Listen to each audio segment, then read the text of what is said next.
They didn't give her a trial. They didn't give her a final meal or a last prayer or even the dignity of her shoes. They dragged Evelyn Brooks through the snow barefoot, her wrists bound behind her back, her dark curls wild and tangled in the wind, and they threw her, actually threw her, into the mouth of the wolf den. The iron gate slammed shut behind her. The crowd cheered. Mayor Victor Grayson stood at the front, elegant and composed in his green and gold coat, and he smiled the kind of smile that men smile when they've just finished burying something they never want found again. Inside the cave, the temperature dropped. The darkness was absolute. And then a sound. Low. Ancient. A rumble that moved through the stone floor and into the bones of every person standing outside those iron bars. The wolves were awake. The crowd fell silent. Lena Hart, Evelyn's childhood best friend, pressed both hands over her mouth and squeezed her eyes shut. Nathan Hale, a tall shadow standing at the very edge of the crowd, went rigid. Mayor Grayson's smile held, but just barely. They all waited for the screaming. It never came. What came instead was silence.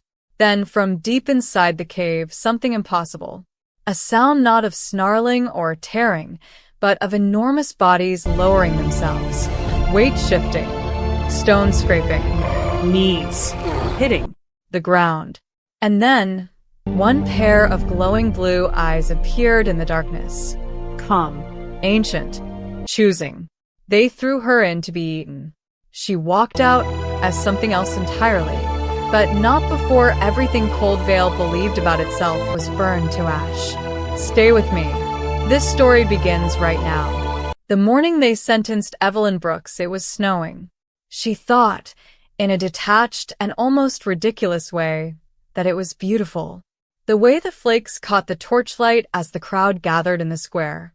The way the mountains in the distance looked like old gods watching with their arms folded.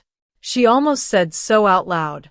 Then she caught the look on Elder Margot's face, ancient, sharp, and radiating the specific energy of a woman who has wanted to do something horrible for a very long time, and Evelyn decided to keep that observation to herself. Smart. She had always been too smart for Coldveil. That was the problem, really. Not the herbs. Not the animals. Not the fact that on quiet nights, 3 wolves would come to the edge of her garden and sit there like sentinels while she worked by lamplight. No. The problem was that Evelyn Brooks was a black woman in a mountain town run by a man who needed people to be afraid, and she simply refused. Victor Grayson stood at the center of the square. He was handsome in the way that certain dangerous things are handsome. Clean lines, easy smile, expensive coat with fur trim. He had governed Coldveil for 15 years, and in those 15 years he had become the kind of man whose word was law, not because anyone had voted for that, but simply because nobody had been brave enough to vote against it. Evelyn Brooks, he said, his voice carrying easily over the crowd, has been found guilty of dark communion with the beasts of the wilderness. 3 deaths. Cattle mutilated. A child missing for 2 days before she was found in the forest, unharmed but changed. He paused on that word like it tasted good.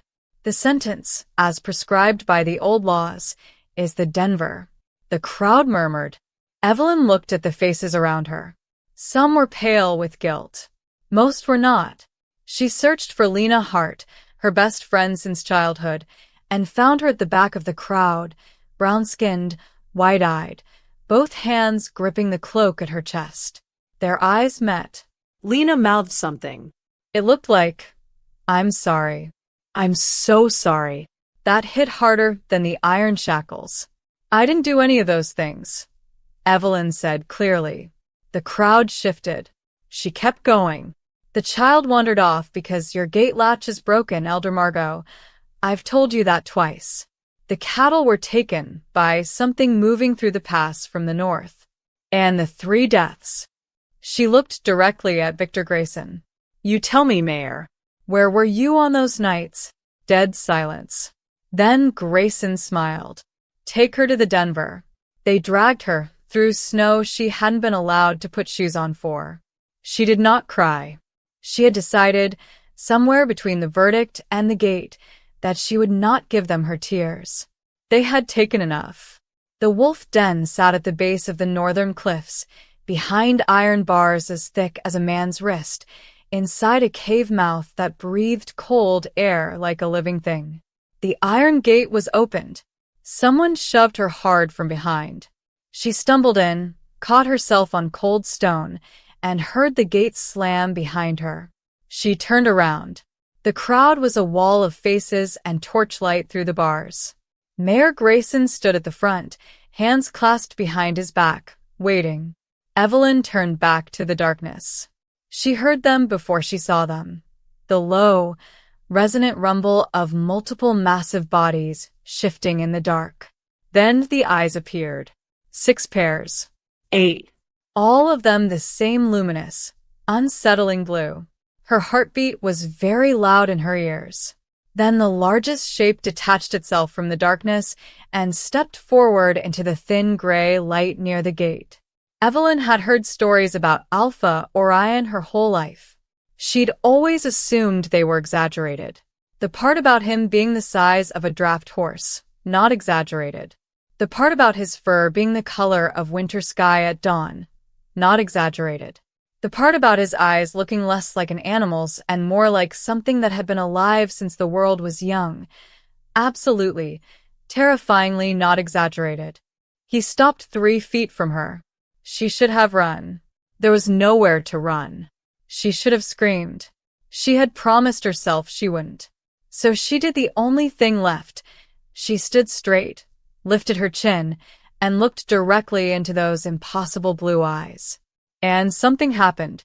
The rumble in the cave changed, deepened. Then, slowly, with the weight of something ancient and deliberate, Alpha Orion lowered his massive head and pressed it gently against her chest. Then his front legs bent. Then the others followed. Every wolf in that den went to its knees. Behind her, through the iron bars, she heard the crowd erupt. Shouts. Screaming. The high, sharp sound of Elder Margot losing whatever composure she had. And underneath all of that, one sound she caught and held like a lifeline, the sharp, strangled noise of Mayor Victor Grayson drawing a breath that sounded, for the very first time, like fear. Evelyn placed her hand on Orion's great silver head. She had no idea what she was. Not yet. But something in her chest, old and deep and thoroughly done with being afraid, settled like a stone finding the bottom of still water. They came to watch her die.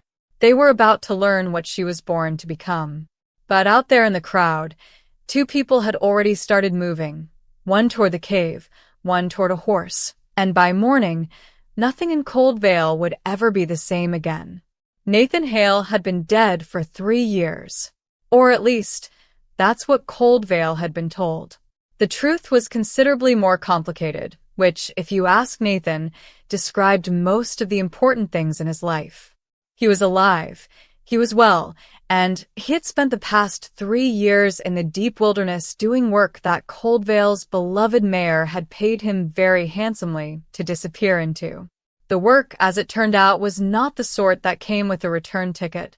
Nathan had figured that out about 6 months in, when the second attempt on his life went badly for the other party, and he realized that dangerous expedition had been a polite way of saying, please go die somewhere we don't have to clean up. He had declined. He'd also spent those 3 years learning things. About the wilderness. About the wolves. About a bloodline that certain very powerful men had worked very hard to bury, and about a girl with dark curls and a stubbornly unbothered expression who had no idea what she carried in her veins. He arrived at the edge of Coldveil on the morning of the sentencing, half frozen, 2 weeks ahead of schedule, and very nearly too late. He reached the square just in time to hear the gate slam.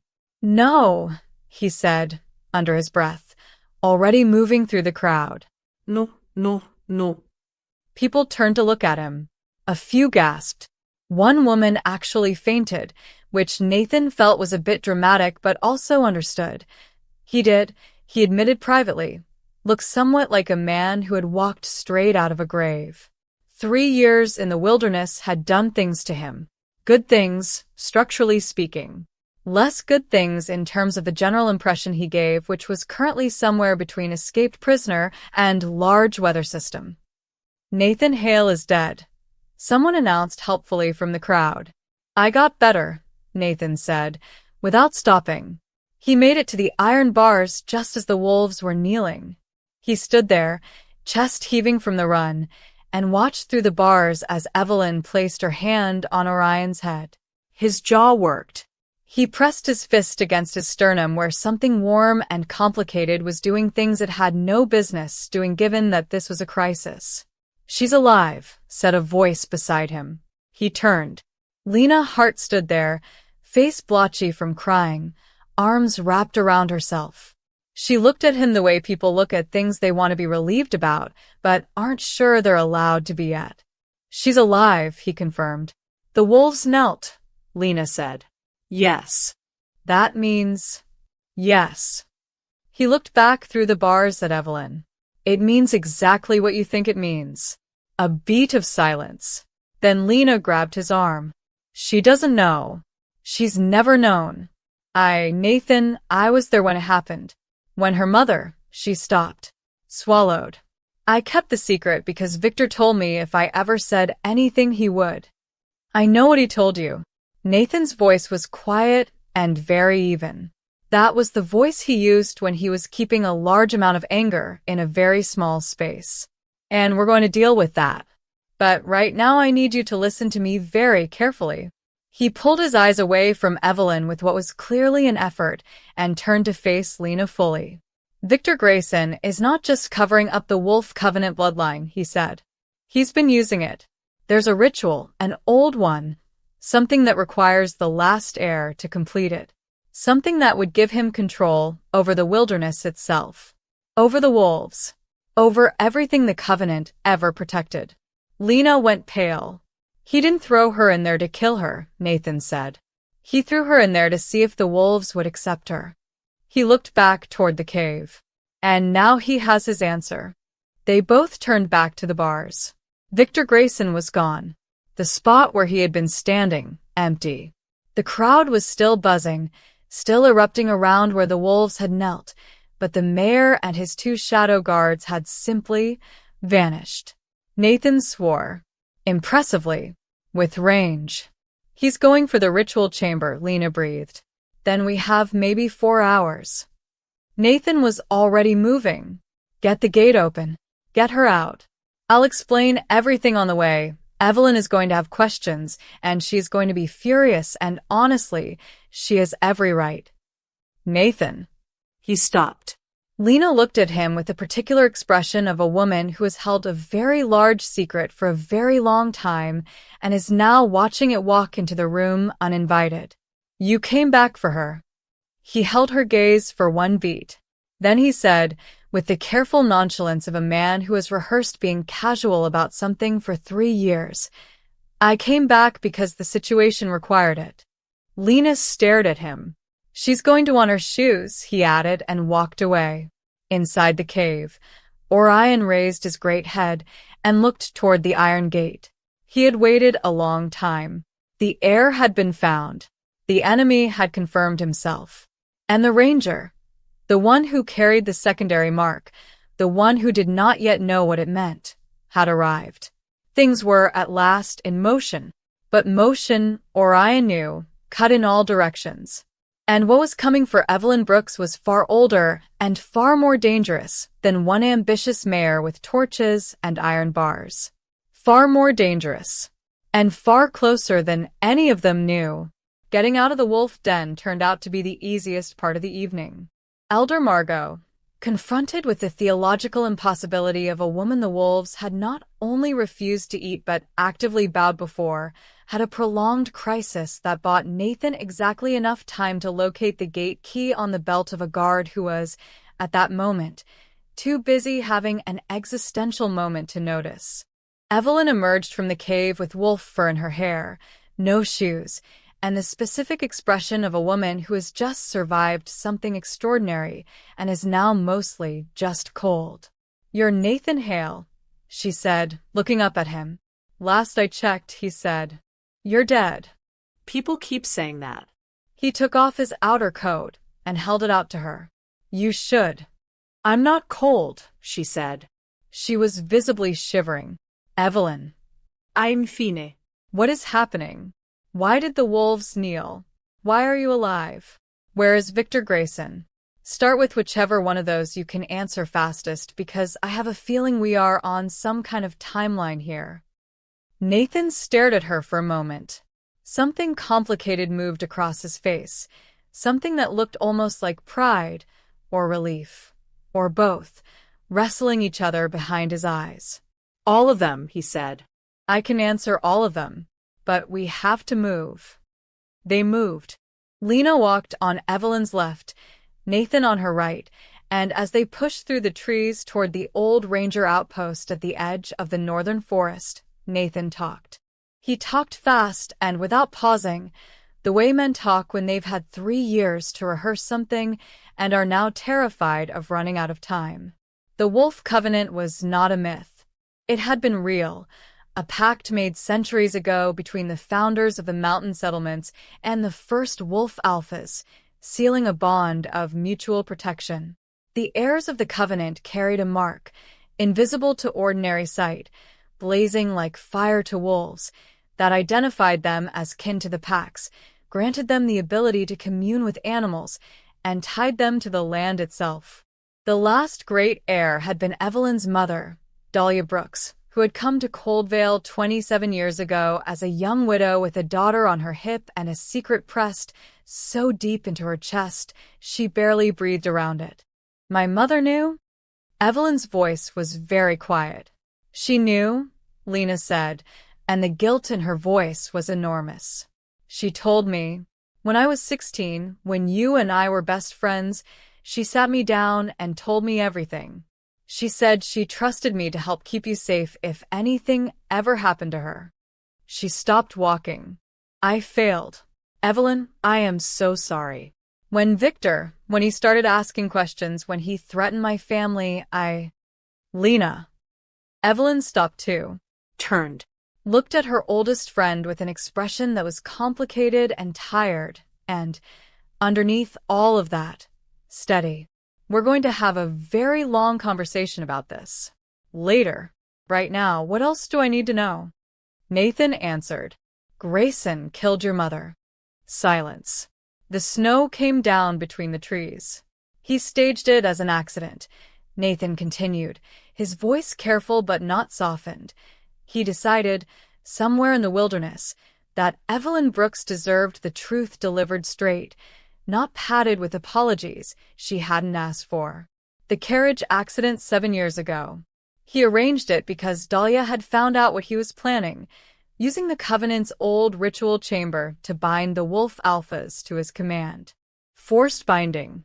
Something the Covenant's founders built as a fail-safe and that Grayson has spent 15 years trying to corrupt into a weapon." He paused. "The ritual only works if the living heir of the Covenant performs it, or dies performing it." Evelyn absorbed this. "He killed my mother to get her out of the way," she said. "Then he waited 7 years for me to grow up enough to be useful. Then he manufactured the charges. Then he threw me in the den not to kill me, to confirm I was the heir. And now he knows for certain. And now he's going to come for you properly." Nathan met her eyes. "I'm not going to let that happen." The way he said it was not dramatic. It was not the kind of heroic declaration that came with a swell of music and a meaningful pause. It was plain and direct, and it landed somewhere in Evelyn's chest like something settling back into a place it had been missing from for a long time.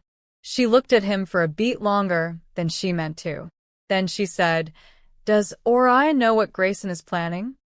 "Orion is the one who sent me back to find you in the first place." Evelyn blinked. "The wolf sent you." He communicated via a series of increasingly insistent behaviors over the course of about 6 months, yes. "Like what?" Nathan cleared his throat. He kept leaving things at my camp. What kinds of things? A pause. Your mother's silver ring. 3 specific herbs from your garden. And one time, directly outside my tent at 3 in the morning, a very aggressively placed boot that I am fairly certain belonged to you. Evelyn stared at him. I'm not explaining the wolf's methodology, Nathan said, with great dignity. I'm just telling you that the message was eventually received. Despite everything, the snow, the cold, the fact that her entire life had just been reconstructed from lies, and the specific grief of learning her mother had been murdered, something cracked open in Evelyn's expression. Not quite a smile, but close. We should keep moving, Lena said, looking back toward Coldveil. She was right. From somewhere behind the tree line, they could hear torches, voices, and underneath it all, the measured, unhurried footfall of a man who had decided that running was beneath him. Victor Grayson was not coming alone. And what he had brought with him from the ritual chamber, something he had been feeding secrets and power for 15 years, was not entirely human anymore. Evelyn didn't know that part yet. She was about to. The creature that stepped out of the trees was wearing Victor Grayson's coat. But it was not Victor Grayson. Not entirely. The man who had governed Coldveil for 15 years had been handsome, composed, and human. What stepped out of the northern forest that night was still composed, unnerving so, a stillness that belonged to things that had stopped requiring breath at regular intervals. But the handsomeness had curdled. The eyes were wrong. The hands were wrong. And the shadow he threw, even in the thin gray moonlight, was not the shape of a man. Well, said Nathan, stopping with his arm out across Evelyn's path. That's new. That's not new, Lena said, her voice doing something fragile. I've seen him like that before. In the ritual chamber. He's been feeding it. The partial binding. Every time he performed a piece of the ritual without the heir, it took something from him and gave him something else back. Like what? Evelyn said. Like whatever the ritual runs on, Nathan said grimly. Which is covenant power, Evelyn finished. Stolen. Corrupted. She stared at the thing wearing Grayson's coat. He drained it out of my mother, didn't he? Before the accident. That's why she was so tired that last year. I thought she was sick. She was being drained. The thing that was Grayson tilted its head at an angle that was slightly too far. You are exactly as perceptive as your mother, it said. The voice still sounded like Grayson, charming, measured, except that underneath it was something else, a harmonic that vibrated in the back teeth. Dahlia was very useful. You will be more so. I am going to need you to not speak about my mother, Evelyn said. In that tone. Or any tone, actually. We're going to keep this professional. A beat of silence. Even Nathan glanced at her sideways. You are standing, said the thing that was Grayson, in the dark, in the snow, without shoes, with no weapon and no power you know how to use yet. Do you understand the position you are in? Yes, Evelyn said.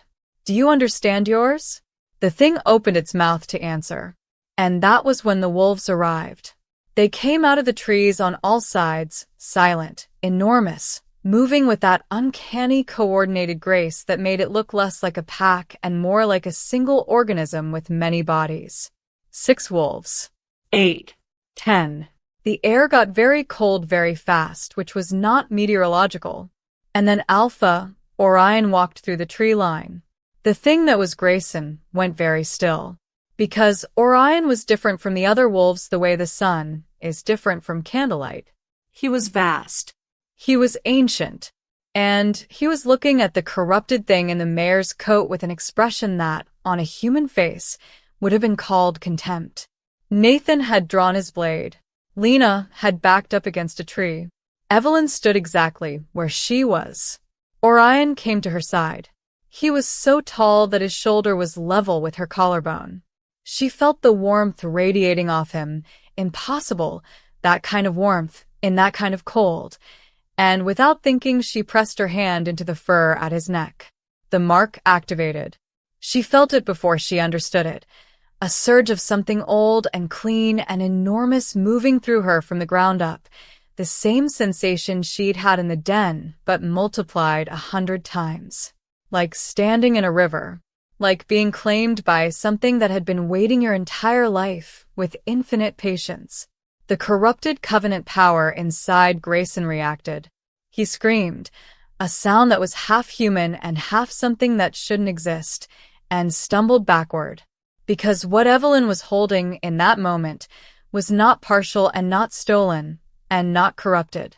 It was the real thing. And corrupted power knows what clean power feels like the same way a lie knows the truth. Lena, Evelyn said very calmly, you said there's a failsafe in the ritual chamber. Something the founders built. A reversal seal, Lena said, barely breathing. If the true heir invokes it, it strips everything the ritual stole. Forces it back. But it what? Lena looked at her with enormous eyes. It uses the heir's power to do it. All of it. Evelyn, it could kill you. A pause. Orion turned his great head and looked at her. The blue eyes were very steady and very clear and said something that required no translation. Nathan said, absolutely not. His voice was remarkably controlled for a man who is currently holding a blade in front of something that cast the wrong shadow.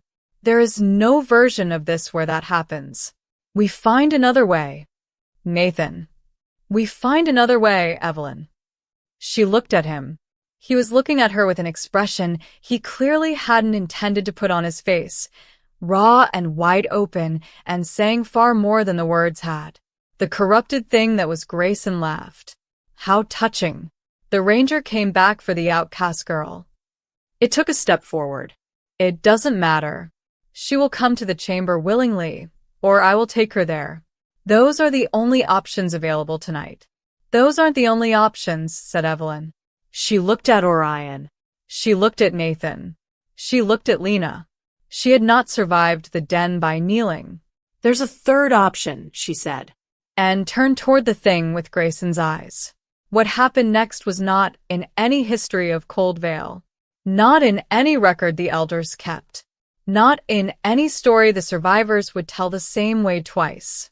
But in every version, in every account, every witness agreed on one thing.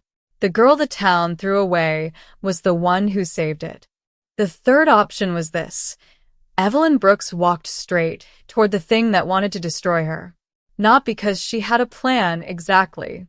Not because she wasn't terrified. Her heartbeat was doing things that should probably be medically evaluated, and somewhere in the back of her mind a very sensible version of herself was screaming extremely specific objections. But she had spent 26 years being the girl who survived without any help at all, and something had shifted in her. In the den, at Orion's feet, under Nathan's eyes, something that had rearranged the furniture of who she was and refused to put it back. She was not the village outcast tonight. She was something older than the village itself. The corrupted thing wearing Grayson's coat watched her come and smiled the way predators smile, that particular expression of absolute confidence that means the creature involved has never had cause to be afraid of anything approaching them. There it is, it said softly. There's the surrender. Not surrender, Evelyn said. Negotiation. It laughed. You have nothing to negotiate with. I have the mark, she said. The real one. And I have Orion. And I have Lena's knowledge of the chamber layout. And I have Nathan Hale, who has spent 3 years in the wilderness learning things about the Covenant that you clearly missed in your research, which honestly shows, because if you had done your homework properly, you would know that the reversal seal doesn't require the heir's life. It requires the heir's consent. The thing went still. Evelyn pressed the advantage. My mother refused consent. Every time you tried to force the binding through her, she pulled back. That's why the drain took so long, why it took years, why you had to arrange the accident, because partial force only gets you partial power, and partial power is... She looked at the wrong shadow. the wrong eyes, the warped and hungry thing inside the handsome coat, apparently doing things to you that a full night's sleep isn't fixing. Because you can't complete it. You never could. You need the heir to say yes. The corrupted thing was silent. From behind her, Nathan said, very quietly, "Evelyn, what are you doing?" "Something very clever or something very stupid," she said, without turning around. "I haven't decided which yet." She took another step forward. "I will say yes," she said to Grayson's hollow eyes, "under one condition. You stand in the chamber with me. You stand in it while I invoke the seal, willingly as you need, and you accept whatever the covenant returns to you in exchange for what you stole." Silence. Wind in the trees. Snow still falling, indifferent. "You said it could kill you," the thing said. Yes. She didn't look away. "It could. That's the risk I accept. What about yours?" A long moment. The wolves had not moved. Orion had not moved. Nathan was making a sound behind her that might, in a more relaxed situation, be described as quietly losing his mind. Then the corrupted thing did something none of them expected. It considered. And somewhere inside it, deep, underneath the corruption, underneath 15 years of hunger and stolen power and choices that had eaten holes in whatever it used to be, the part of Victor Grayson that had been a person before it had been a monster, the part that remembered what it felt like to be afraid and tired and in over its head, said yes. They went to the chamber. It was carved into the base of the northern cliff, older than the settlement, older than the records, lit by bioluminescent moss that cast the whole space in cold green-gold light. Lena found the seal, carved into the floor in the old script, exactly where Dahlia Brooks had told her it would be, in a conversation 20 years ago that Lena had spent every day since trying not to think about. Evelyn stood at the center of it. Grayson stood across from her. Nathan stood at the edge of the chamber with the expression of a man who has done everything in his power and is now in the specific hell of having to watch someone else take the final step. Orion lay down across the chamber entrance, and Evelyn said yes. What happened next was not entirely possible to explain in words that regular experience has names for. The mark burned, the seal lit, the covenant power surged up through the stone and through her and out, and it hit the corrupted tangle inside Grayson like sunlight hitting ice, and for a moment there was just light, an extraordinary amount of light for a cave, and then silence. Evelyn was on her knees. She was alive. She was exhausted down to the cellular level, but she was breathing and her heart was beating, and when she raised her head, Nathan was already across the chamber, already on his knees in front of her with both hands on her face, asking her name, asking if she was with him. "I'm here," she said. "I'm here." "Don't ever do something like that again," he said, his voice doing something it had clearly never been designed to do, cracking in 3 separate places. "Do you understand me? Absolutely never again." "Nathan." What? "You came back from the dead for me." She looked at him. He looked at her. "I think that qualifies as also doing something like that." He stared at her. Then he pulled her forward and held her with the specific fierceness of a man who has been holding himself back from something for 3 years and is done. Just absolutely, completely done. On the other side of the chamber, Victor Grayson was sitting on the floor with the look of a man who has just returned from somewhere very far away and is going to need several months and possibly professional help to process the journey. The corruption was gone. What was left was just a tired, hollow man in an expensive coat with 15 years of choices sitting on his chest. "What happens to him?" Lena asked. "That's for Coldveil to decide," Evelyn said. "Properly. With a real trial, and real evidence." She paused. "And real shoes for the accused. That part matters more than people acknowledge." Orion rose from the chamber entrance and walked to her. He was massive and warm and present. He pressed his head against her shoulder. She pressed back. Everything that had been buried was now surface. Everything that had been stolen was now returned. And in the morning, when Coldveil woke to find its mayor in custody, its outcast standing in the square, and the great silver alpha of the wilderness sitting calmly at her feet like a dog who had found his person at last, the town had to decide what kind of place it wanted to be next. It was, for the first time in a very long time, a real choice. 3 months after the night of the wolf den, Coldveil held its first real vote. Not the kind it had been holding under Mayor Victor Grayson, where the options were the ones he had already decided, and the outcome was the one he had already arranged. A real vote, with paper ballots and an outside observer and a level of democratic sincerity that made Elder Margot visibly uncomfortable, which everyone agreed was a sign things were going well. Evelyn Brooks did not run for anything. She went back to her garden. She replanted the herbs that the mob had torn up in the frenzy before her sentencing. She put new latches on Elder Margot's gate, twice, because the first ones were apparently not good enough, and she received, over the following weeks, a steady stream of visitors who came to her door with the combination of shame and awkward casseroles that characterizes towns reconciling with their own recent behavior. She accepted the casseroles. Nathan stayed. He had not announced this. He had simply not left, a fact Evelyn chose not to comment on for the first week, and then commented on extensively for the second, and then accepted with a warmth she didn't bother hiding anymore. Lena stayed too.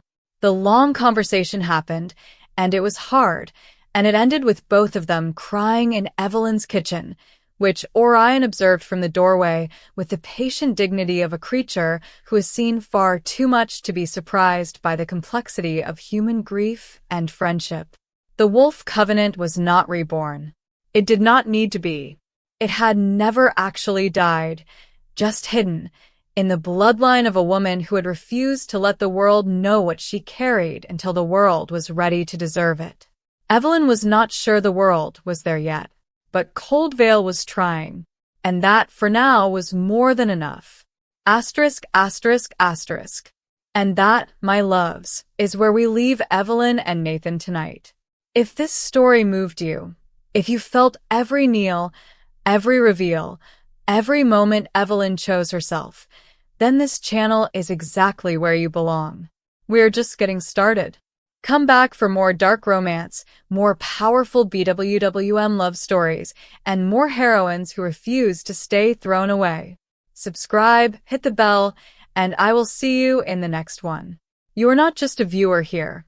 You are part of this world. Until next time, stay wild, stay loved, and never let them close the gate on you.